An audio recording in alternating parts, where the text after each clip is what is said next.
Right, here we go.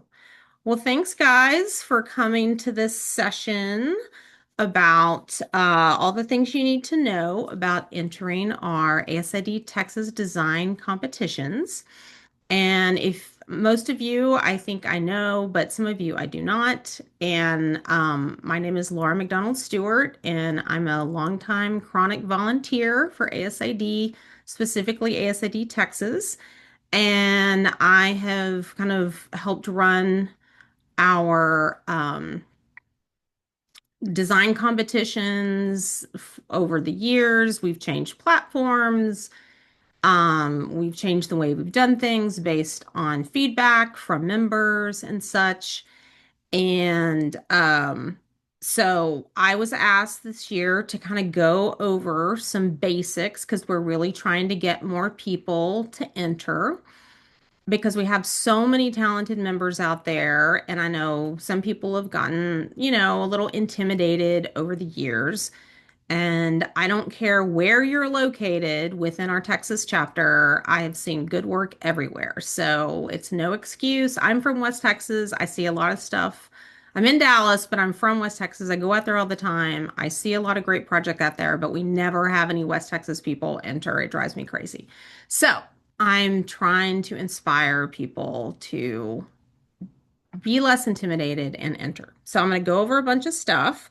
Some of it is going to be truly like nuts and bolts how to, and some of it is just going to be advice from what I've seen over the years. I've judged a lot of ASID competitions over the years, and as a judge, the things I see that really hurt people. So just to give you an overview real quick. So we do have every year we have a full Texas chapter wide design competition called Celebrating Design Texas. And we call that CDT for short. And that truly is open to all members of the ASID Texas chapter. They are welcome to enter that. And this year, that submission period is going to be April 17th to May 29th. Now, on even years, for the last probably 6 years, on even years, we have given our design communities the option to have their own design competition. It mirrors the chapter one. So it's the exact same categories, it's the exact same information that you have to submit, all that. So this year, Austin Design Community has decided to do theirs. And so I am going to be using that as a reference because it is set up in the system already. I have opened it temporarily. It doesn't open until February 16th, and it will be open through the end of March on the 30th. But I've opened it temporarily so that I can do the demonstration today. And then when it's closed, I mean, when this is over, then I will close it back up until February 16th. Um, okay. So the platform that we use now and have now for several years is called CP Jam, just cpjam.com. So many of the other ASID chapters use that system. I know the guy who runs it. In fact, did an early iteration of one of our ASID Texas websites back, gosh, like 20 something years ago. Super nice guy. He is based in Texas. He and his wife work together on it. They are super nice people. And every year they have tweaked it and tweaked it and tweaked it based on feedback, not only from our members in Texas chapter, but also from members from ASID and other organizations that use the platform. So it keeps getting better every year, which is great. So what I'm going to do is I am going to first share my screen so that you can see. Like I said, I'm going to start with the design excellence competition, but essentially this is exactly the same as the CDT, the chapter wide competition. So give me just a second. I'm going to share my screen. All right. So, this is the Design Excellence Competition for the Austin design community. And I'm going to talk to you about what you really need to do before you get started. If you're just thinking about entering, and again, this applies to CDT as well. If you're just thinking about entering, the first thing you have to do is force yourself to actually look and read all of the information. And I know that sounds awful because nobody likes to read anymore, but I'm telling you, it will save you a lot of grief. Grab a cup of coffee, grab a glass of wine or a martini, whatever floats your boat, and make yourself read this information. Um, there's this information that is here on the rules and regulations page, and then there are also these downloadable files that I'm going to go over as well. So it says at the top, first thing, read everything. The other thing I would say is add in this support at cpjam.com to your email address books because that is the email address that if you register, you're going to get information from that email address. And you will also be like, if you submit a question, it will go through that email address too. So if you'll just add that in there, that'll keep it from going to your spam filter. That would be really nice. So this talks about the entry process as far as like what are the dates, when's the deadline, basic information about, no extensions. This is open 6 weeks. So it does give you quite a bit of time. And then we do have early bird pricing for the different level of categories. So basically, let me go over this part. Student categories, pretty easy to understand. If you are a current interior design student in a program, um, within the Texas chapter, you can enter. And emerging professionals categories, what that is if you have been practicing interior design for 5 years or less, then you are qualified for that category.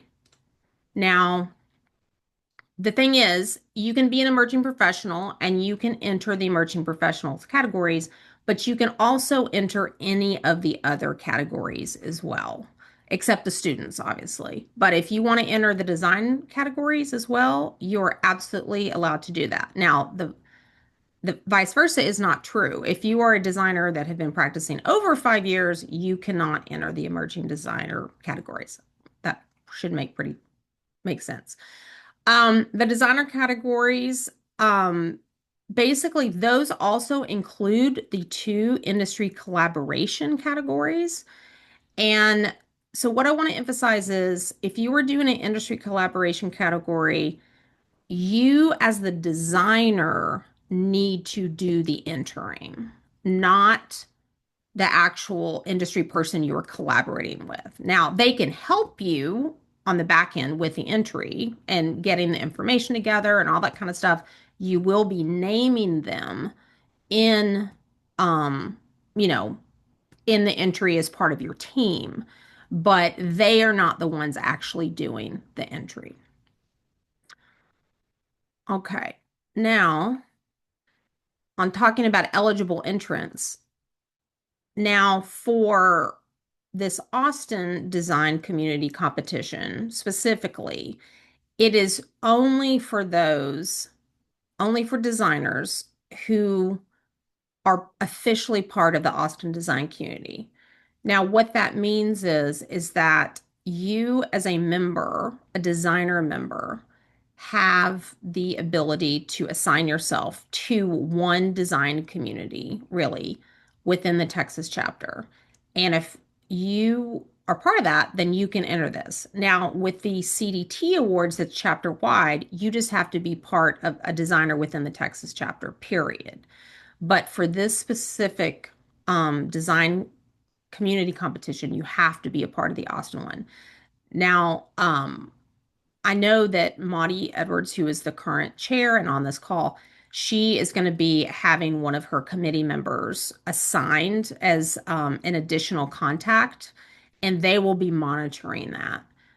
So if they see that somebody has entered, let's say from El Paso, then they'll have to deal with that, and that entry will not be eligible. So let's see. Okay. So it really just breaks down like who's eligible to enter all of those categories. I'm not going to go over all of that stuff. Okay, eligible entries. So each project just has to have been completed after January 1, 2021. So that gives you a pretty broad, amount of years to enter projects. Maybe it's taken a while for you to get something photographed. You can go back. Anything that has not won in this competition before is eligible to be entered. Also, if it has been published, it's fine. As long as it's meeting these qualifications, you can enter it. Now, on these comprehensive projects, um, we realize that, especially like ones that are let's say whole home projects, entire residence projects, you may want to enter part of those into some of the other residential categories, and that is fine, but we don't want you to use the same photographs. And so that's what this is talking about. And then we really ask that you only enter up to 2 projects per category. So if you have 3 brand new spanking bathrooms that you want to enter, you really need to pick 2 of them and decide which one you want to enter. We don't want more than 2 from any one firm. And let's see. Okay. And then this goes over, you can't identify in anything that you submit who you are, your name or your firm name. So please, please, please make sure they if when you're putting up drawings that they have nothing that can be traced back to you. I have seen that when I have judged another competition, and it is heartbreaking as a judge because I have had to disqualify several amazing projects that would have won their category, but they had left their logo of their firm on several drawings. And therefore, I had to let the administrators of that competition know, and they had to be disqualified, and it just makes you sick. So that is something you really got to watch for. I've also seen people make the mistake of putting their firm name in their descriptions of stuff. And again, that is an automatic disqualification, and you will not get your money back. So please, please, please. And I'm going to go over some tips at the very end of like the biggest mistakes that I tend to see, and that is part of it. Um, as far as photography goes, and you have to have permission by the photographer and the owner for this to be published if it wins. And I'm going to go over some of those forms in a minute and get into that. But if you know you do not have permission from both the photographer and the owner of the particular project you're entering, then you can't enter this. Now, usually that's not a problem.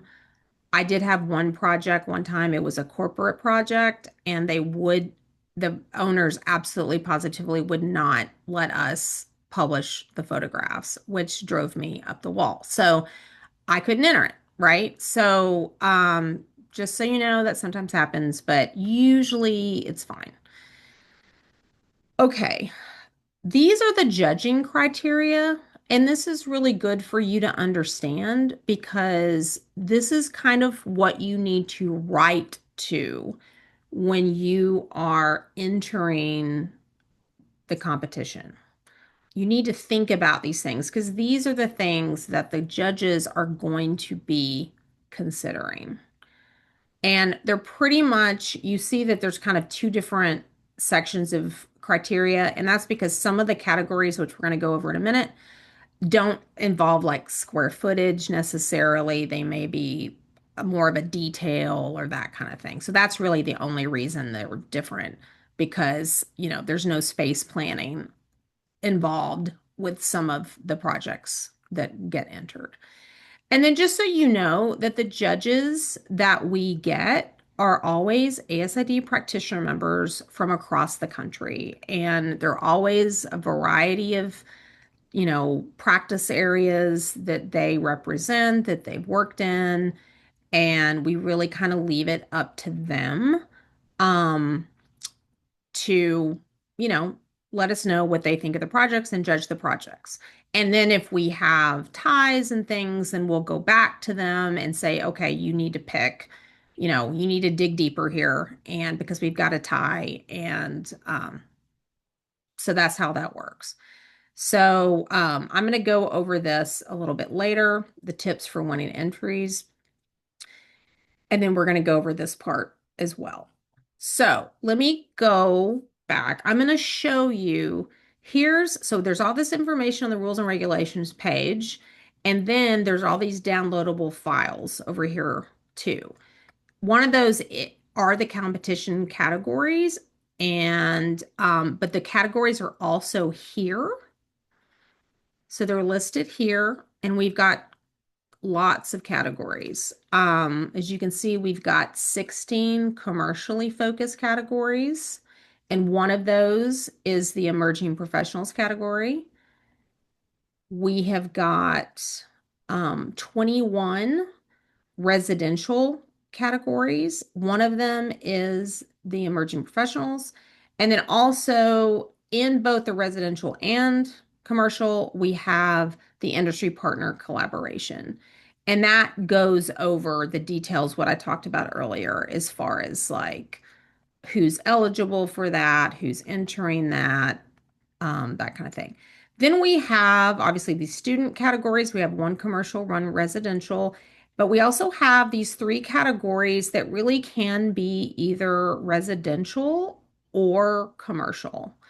You might have an outdoor living space that's involved with like a multifamily housing um, units, or you might have an outdoor living space that is involved with a private residence. So really, those three categories, those AD categories, can be either residential or commercial.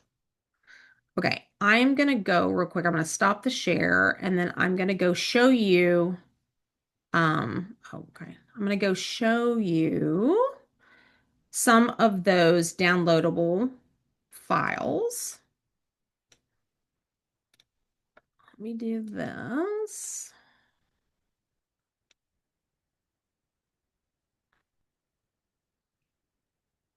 Oh, I see, Monty. You asked the question, is the screen instructions printable? I'm old school when it comes to reading.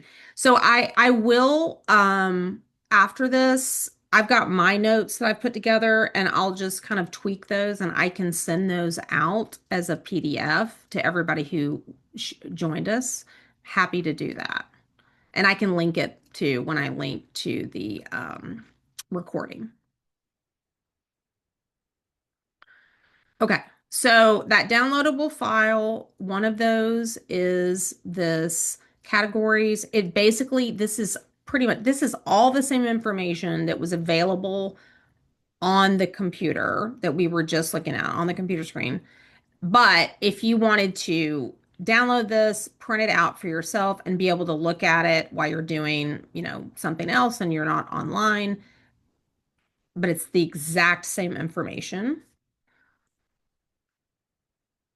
Then, so here is an owner. I share this.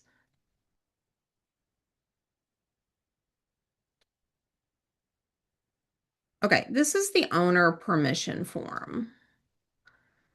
So what this is applicable to any 2026 design competition that we have. So either the Austin Design Competition or the chapter-wide design competition. Doesn't matter. It's the same form.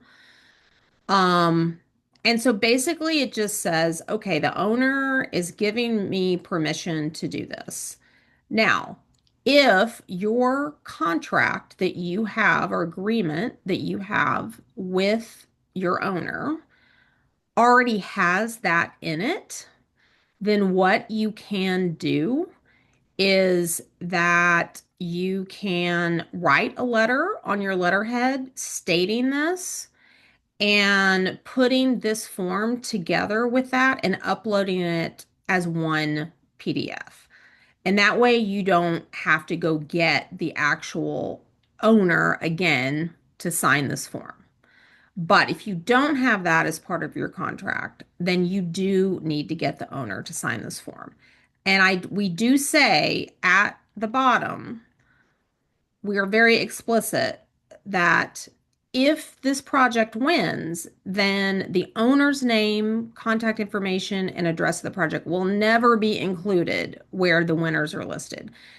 I have seen that as the a frequent question that owners tend to have. They're like, "Well, I don't know if I want, my stuff being entered because I don't know if I want to be publicized." Well, they won't.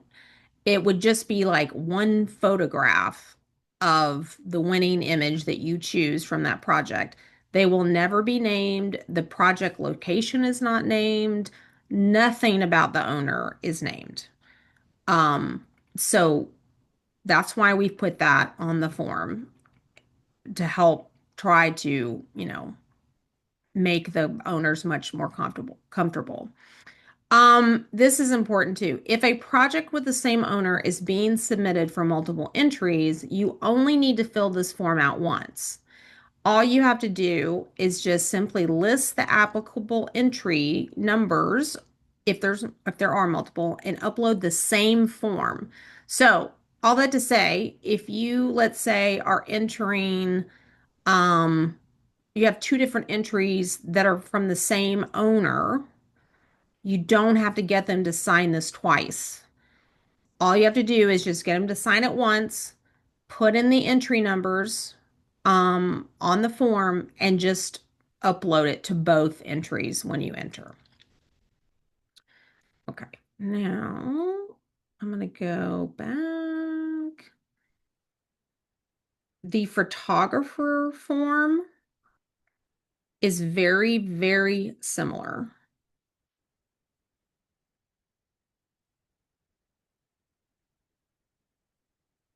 So basically, if your contract with your photographer, if you've hired them to be professionally done, which you don't have to do, by the way, but if you have hired a photographer to shoot the project, and your contract with the photographer allows you to, use the photographs as you see fit, then again, just on your letterhead, write a letter stating that, attach it to this form, fill out the first part of the form, attach it, and you do not have to get the photographer to put this information in here.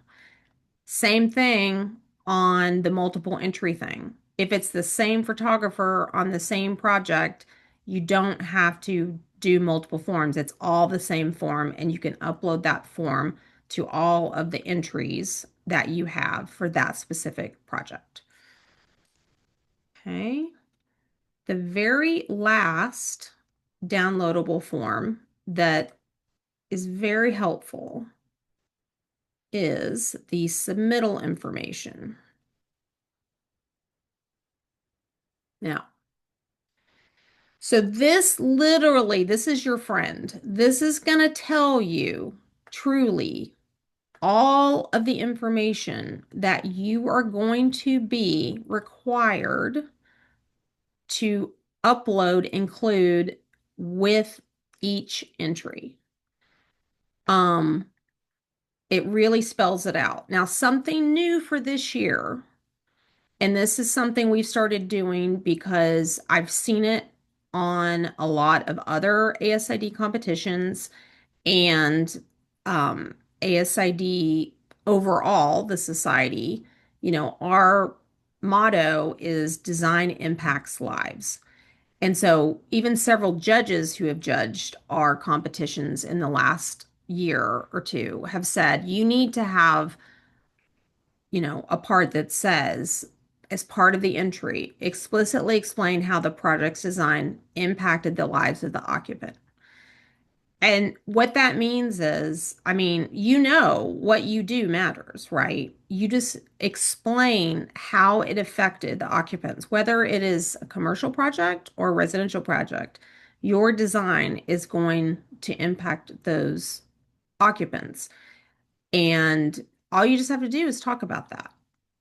Um, then you will be required, obviously, your firm name, the location of your firm, the primary entrant of that specific entry, that project, must be an ASID member and the lead designer on that project. We're going to want to see that ASID member number. And then if there are other team members, we would love for you to list those people with their titles. And I'll go when I show you on the back end, I'm going to go over this again. But the name on the award, there is a specific field for that. And the way that our physical awards are, we can only list up to two names on the award. And one of them must be the primary entrant. But if a lot of people don't even want individual names to show up on the award, they just want the firm name. And you can designate that in that field. And then this truly goes over all of the details about photographs, how big they can be, and this file type. It's pretty standard stuff. Um, we do have 5 residential remodel categories, and we need at least one before photograph for those categories, but you can do up to 5. And then for their other categories, there's no before photographs are required, but I will highly recommend that if it is a remodel project, please, please include some, and you're saying that in your description, please, please, please include some before photographs because I know that when I'm judging and somebody's going on and on about what an amazing transformation this was and all how horrible, the state of that interior was before we redid it, and then they include no before photographs, it drives me insane. And it really, when they do include them, I mean, you can see the amazing transformation and it really packs a punch. I mean, it's like, oh my gosh, it makes it even better. So, all that to say, if it is a remodel, if you are promoting the project you are entering as a remodel, please include some before photographs to just show the contrast. It really makes an impact on the judging. And then so this is something that we've had to answer several times the last several years. So this time we've actually put an example of this.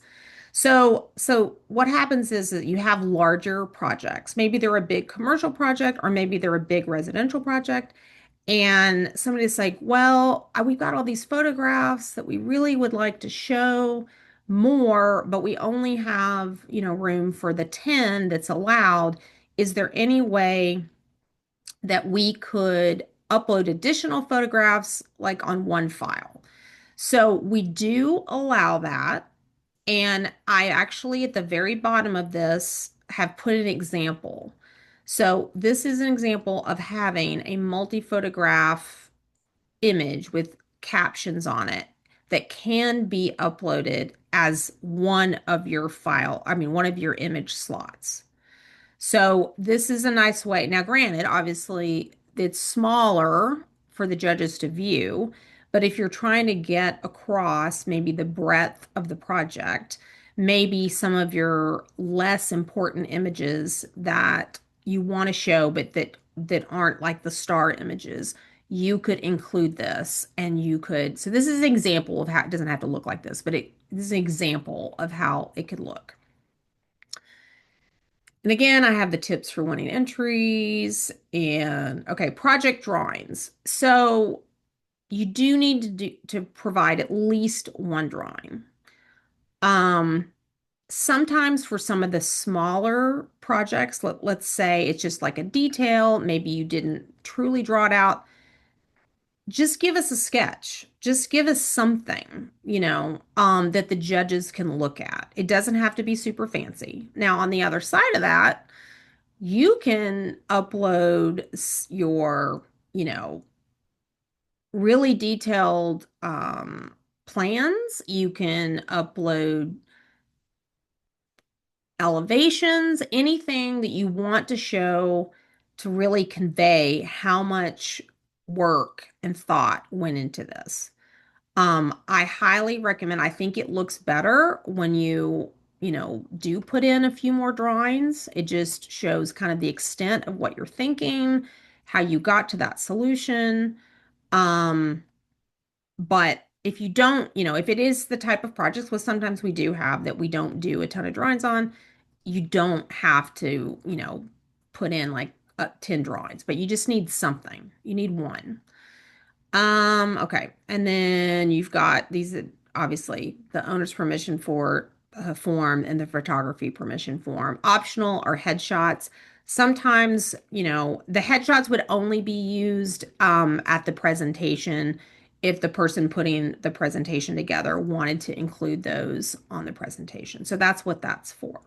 So this truly, so you can basically go to the competition website. You can download those 4 downloadable files. You can look at all that and you can see exactly what is going to be required for that entry. So that takes me to going to how to actually enter. And so I'm going to stop sharing here and I'm going to go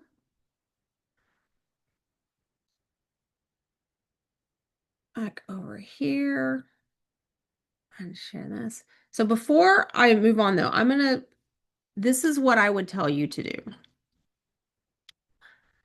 Before you ever enter, or I mean, ever buy an entry or anything, decide exactly what categories you want to enter.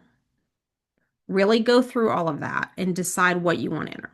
Then, just on your computer, start a file folder for each one of those entries and start gathering the photographs you want to use, the drawings you want to use, and then start a Word file and start putting into that Word file all the text that you are going to use to enter. Because that's where you can get spell checked. You can check on word count. You can mess with it and get it just like you want it. Um, you can help, use some chat GPT, or any kind of AI services, obviously, and then copy and paste in there. I'm going to talk about that a little bit later and some things to look out for there. But get it ready pretty much to go. Get your permission forms done. All of that, gather it into one folder. And that way you don't get scattered, you get organized, you know what information you've got and what you're missing. And what I'm trying to get you to avoid is to just kind of willy-nilly, like, okay, I'm going to buy 5 entries in these categories, and then I'll worry about getting all the stuff together later. Well, as we all know, we get busy and the later comes and we're not ready and we don't have everything and we're not giving refunds. So I want you to only enter, you have to buy entries. I only want you to buy entries for the ones that you know you're going to enter. Okay.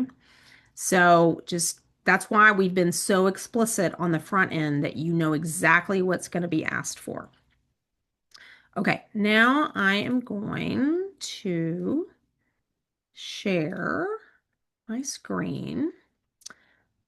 Okay, so this is where if you don't have a CPJam account, all you have to do is just go cpjam.com. There's a create new account button. I've already come to the login page because I've already created a test account to show this. So I'm going to log in to my account. Okay. Now, obviously, like I said, I've opened this up for now, but normally this is not going to open till February 16th. So now I already purchased one registration. That's what's here, just to show you what it was going to look like. Um, but you can, let's say that you are very conservative, which I want you to be conservative about this. Let's say you think that you're going to only be able to enter, one category, one entry, and you bought that. But then later you decide, oh my gosh, we were able to get this photographed. I can get this together. You can register for an additional entry at a later time as long as the window is still open. And you would do that by clicking that register button. This is what it looks like. It shows you all the different categories that are available and what they cost. Right now, it's still it's going to be the early bird pricing. So, let's say I want to enter commercial unique space and I click on that for one of those. And then I decide I've got a powder room that I want to enter to, and I click on that. And then I go to checkout, and then it shows here what I've got. And then you would say pay by credit card, and then you would pay. And then that then will show you your entries that are available to you. But I'm not going to buy anything right now. I'm just going to show you um, that one entry that I've already bought. So it's going to show up on your dashboard just like this. You click on it, and then this takes you to where you actually do the entering. So you have your entry forms, you've got your project information. This is where you can say, when was this project complete? I'm just going to pick a random date, January 3rd of 2024. Um, you can write in your square footage. This is where you will, if you've created your Word file and you've got it ready to go, you just literally copy and paste out of that Word file. And I'm telling you, that is so much easier than trying to write it in there. You don't want to do that. That is a nightmare. Um, so you would truly just take your stuff and you would copy and paste it in here. So the only part that has a maximum amount of words is this design concept statement. Everything else, you can be as wordy as you want. And I'm telling you, when I'm judging, the judges want to see real, transparent information.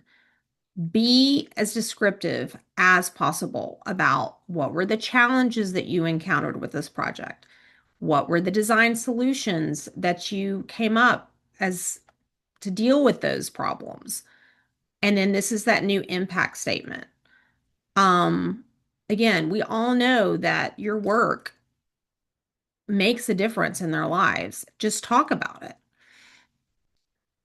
Okay, here's the designer team information. Yeah. So I'm not saving anything, obviously, because I haven't put any really, well, I guess I did save that at the end, at the top. So you can go save next. Okay.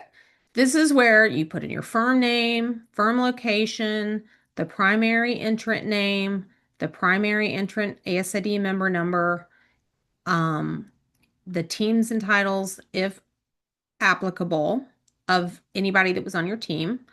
And then here for the Austin Design Community Competition, this is where if you want this particular entry to be saved in the system so that you can easily enter it into our chapter-wide competition, CDT, you just click this box. That's all you have to do. Just click the box. And then what'll happen is once CDT opens, which won't be till April 17th of this year. Is that right? 17th or 16th, I can't remember. But then all you'll have to do is pay.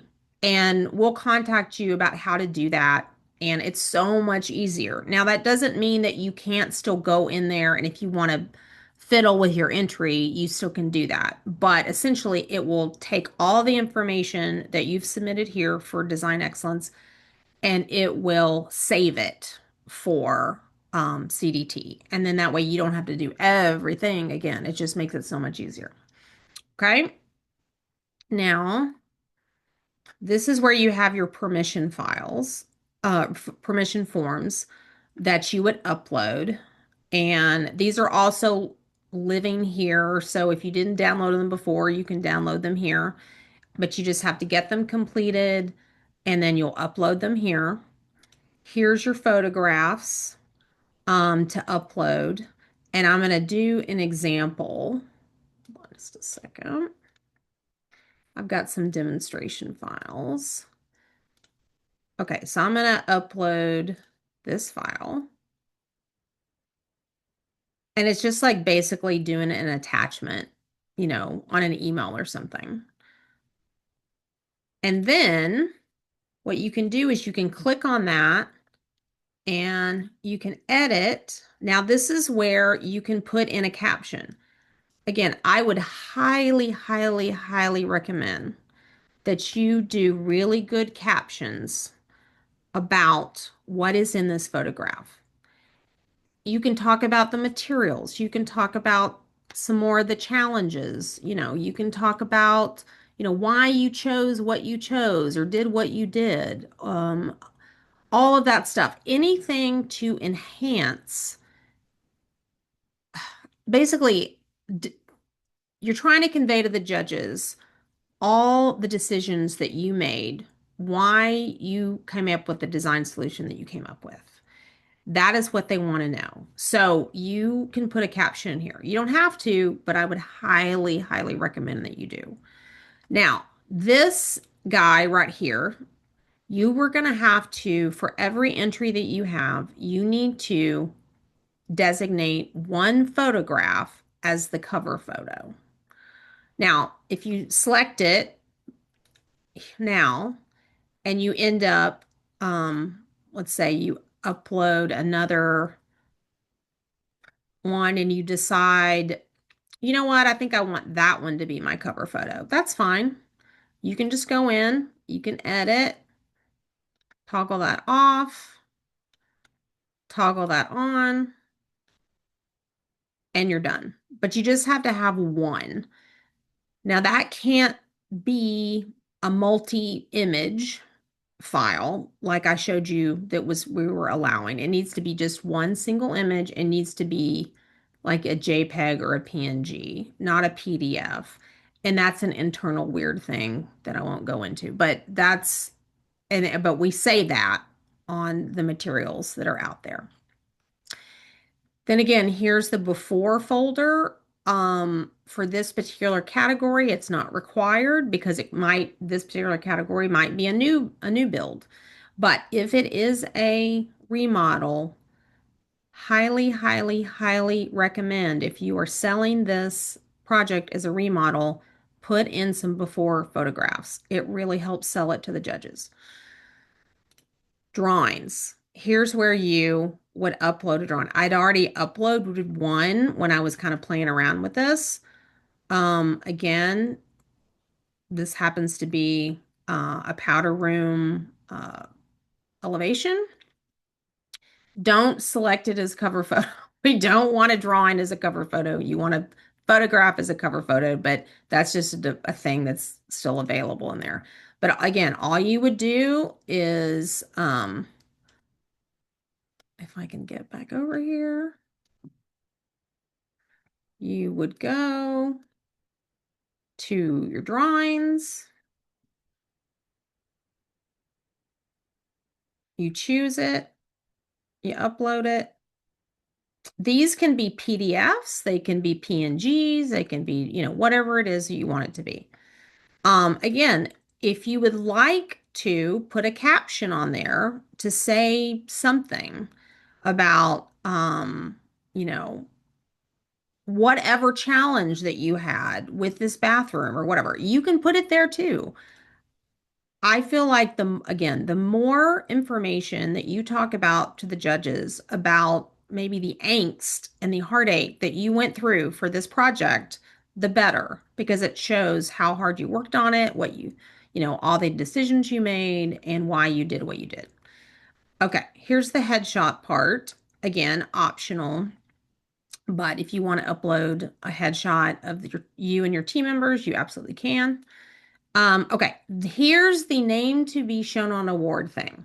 This is where it could be XYZ firm, save it that way, or it could be Laura Stewart, XYZ firm, or it could be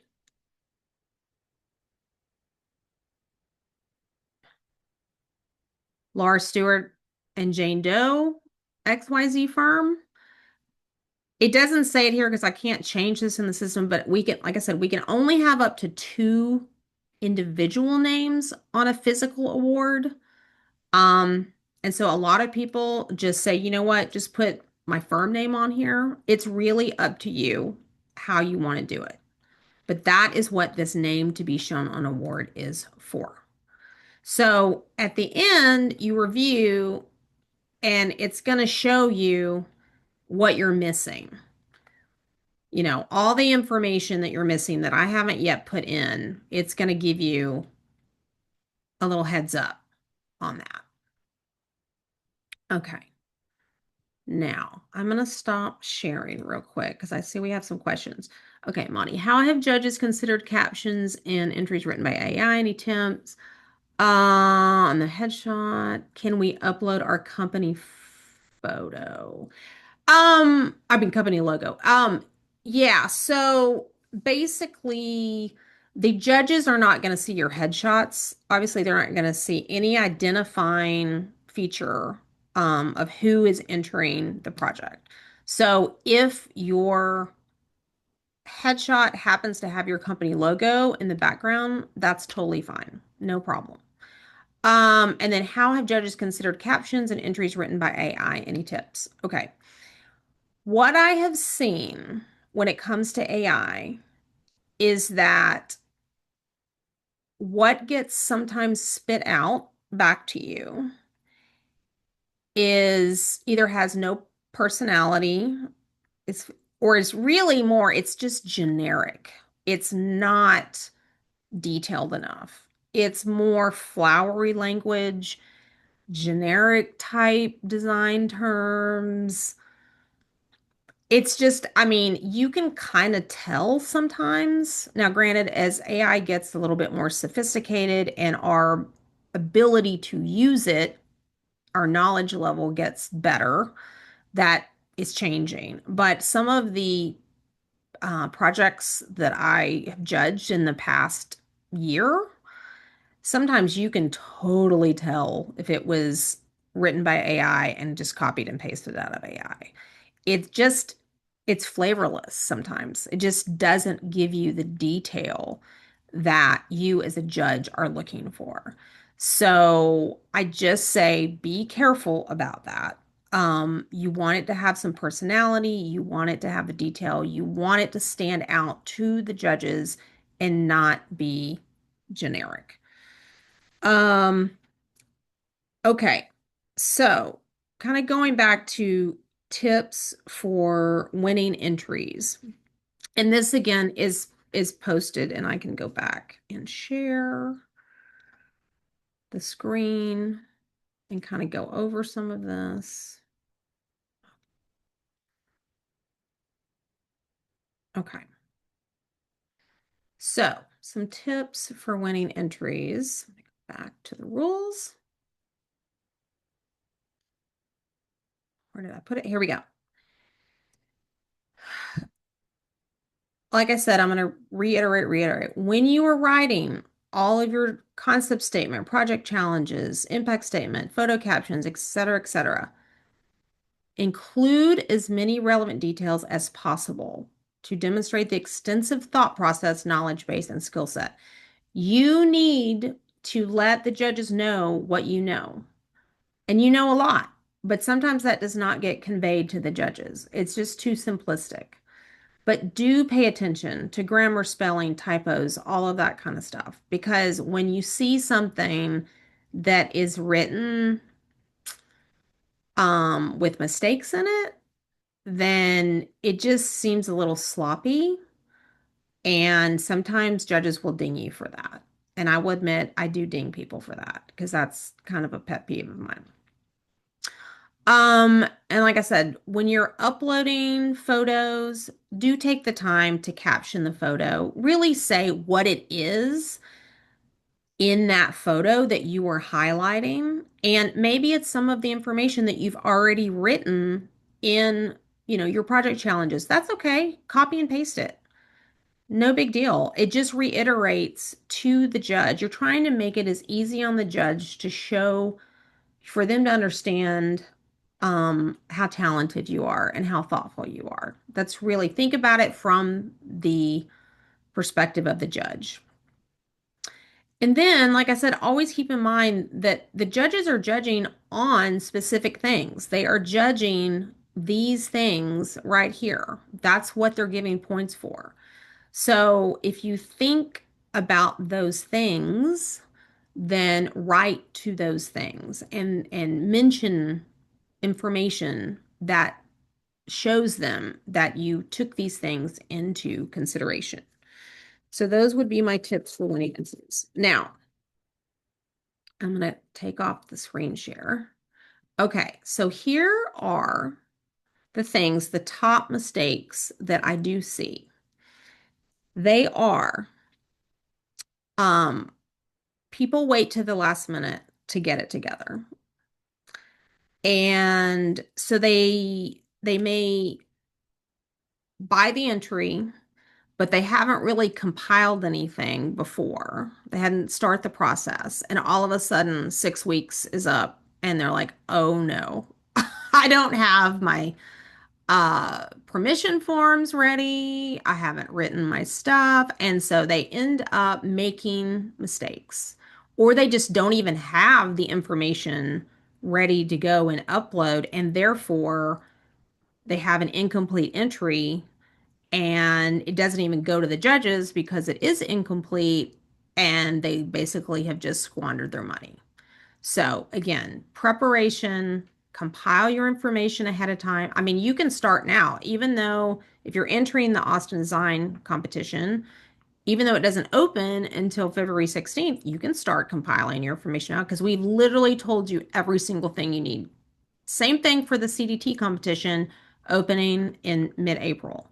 You can start getting that stuff together now. Get the permissions form signed now. Um, anyway, so that is the one thing I've seen. The other thing, like I said earlier, I see big mistake. People leave their logo or their name on their drawings. They're in a hurry, they're not paying attention, they don't block out their title block, whatever. And then that automatically gets disqualified again, or they will leave, let's say maybe they've had some marketing materials that they've used for this specific project and they just copy and paste it. And it doesn't dawn on them that their firm name or their personal name is in that description that they've just uploaded to the system, and therefore the judges can see that and that gets disqualified too, and they don't get their money back. So they're just burning their money. Um, the other thing, like I said, they don't give enough detail about the project. It's too generic. It's very, with the AI thing, it's just this kind of generic description. There's nothing, no detail, no flavor about their challenges, their solutions, et cetera, et cetera. That's another thing I've seen. And I'm not trying to disrespect younger designers coming into the field. But what I've also seen is sometimes firms will pass this entry task off to an intern or an entry level designer coming in, but they don't provide that person the details that they need for um, for that project. And so I feel for the person who's trying to put the entry together and they're just kind of guessing and, they may write up some stuff that just doesn't really tell the full flavor of the project because maybe they didn't work on the project or maybe they only had like a tiny part of it. So please, please, please, if you do, I get getting somebody to help you, maybe do the nuts and bolts of it, but please, please provide them the information that they need to put that entry together. And number two, with that, you need to have a second set of eyes on that entry, everything that's written, all the drawings, all the photograph, somebody else besides the person who maybe was the main person who did the entry needs to look at it. We all know it is so easy to stare at something forever and we don't see the mistakes. So please, please, please do have a second set of eyes look at it to make sure you didn't leave your name in there. You didn't leave your firm name on the title block. You didn't, whatever. So those are the big mistakes I see. Um, I think I've covered everything I meant to cover. Are there any questions other than ones that have been put into the chat that you guys have? If I am missing something or unclear. I have a good question. Sure. When the portal opens and you can start submitting, can you save it and come back to it if you've got to like walk away and you haven't filled out all the prompts? Great question. Absolutely. You can save, save, save throughout the whole process, up until the due date and time. So, I mean, you can up to the last minute, I don't recommend it, but up to the last minute, you can, tweak it, rewrite, update a new photo, take a drawing out, take a photo. I mean, you can do all of that stuff up until the time on the date that it is going to close. So, yeah, you can do it piecemeal. Absolutely.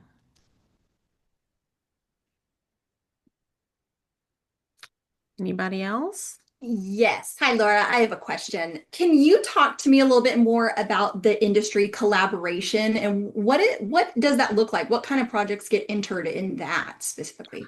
I've seen a variety of things. I will say the most common one I've seen for residential has been maybe like working with somebody who does specialty cabinetry, or kitchens, or millwork, in say like um, a dining room or something. I mean, it's basically what you're trying to do is you want to honor one industry person or artisan. That's another thing I've seen a lot about. Is some maybe you're working with a glass artist or you're working with a metal worker to do some kind of special light fixture or special room divider or Okay. So that like kind of if you thing. were doing a custom light fixture and David Gappa made it, you would want to like highlight him as the light artist kind of thing. Exactly, exactly. But Okay. you yourself would do the entry. You would name him and his company as a team member, and you would talk about how you work together, and you would talk about, what you each were trying to achieve and brought to the project, and talk about that collaborative relationship. Okay, that makes sense. Thank you. All